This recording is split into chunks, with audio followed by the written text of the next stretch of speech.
আমসো জিন্দাবাদ জিন্দাবাদ জিন্দাবাদ আমসো জিন্দাবাদ জিন্দাবাদ জিন্দাবাদ আমসো লং লিভ রাজল করিম সরকার জিন্দাবাদ জিন্দাবাদ জিন্দাবাদ রাজল করিম সরকার জিন্দাবাদ জিন্দাবাদ জিন্দাবাদ ইমতিয়াজ হোসেন জিন্দাবাদ আজি হোজাই জিলা আমচুৰ অন্তৰ্গত বৃহত্তৰ নীলবাগান আঞ্চলিক সমিতিৰ সাধাৰণ সভা অনুষ্ঠিত হয় নীলবাগানৰ বজাৰৰ মাজমজিয়াত।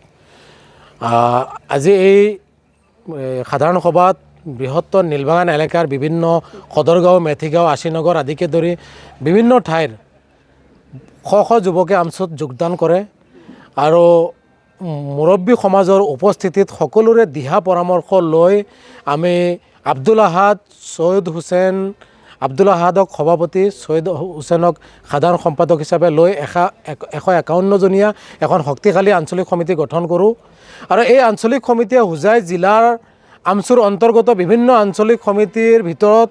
এক শক্তিশালী ভূমিকা পালন কৰি বৃহত্তৰ নীলবাগান এলেকাখনত চলি থকা যিবোৰ অবৈধ কাৰ্যকলাপ আছে এইবোৰ বন্ধ কৰাৰ ক্ষেত্ৰত, নিচাজাতীয় দ্ৰব্য উঠি অহা প্ৰজন্মৰ মাজত প্ৰচলিত হৈছে এইবোৰ বন্ধ কৰাৰ ক্ষেত্ৰত আৰু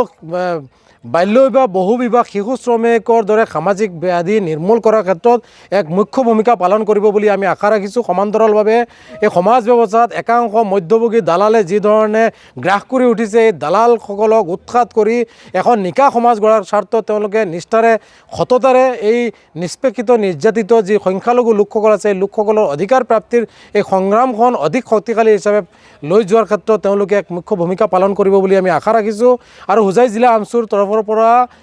পুনৰাই সভাপতি, সাধাৰণ সম্পাদক সহ সমিতিখনৰ প্ৰত্যেকজন সদস্যক আন্তৰিক অভিনন্দন, শুভেচ্ছা জ্ঞাপন কৰিছোঁ আৰু আশা ৰাখিছোঁ এনেধৰণে তেওঁলোকৰ গতিধাৰা অব্যাহত ৰাখি হোজাই জিলা আমচুক নীলবাগান আঞ্চলিক সমিতিয়ে এক শক্তিশালী ভূমিকা পালন কৰি শক্তিশালীভাৱে আগুৱাই যোৱাৰ ক্ষেত্ৰত তেওঁলোকে মুখ্য ভূমিকা পালন কৰি যাব বুলি আমি আশা ৰাখিছোঁ। ঠিক আছে।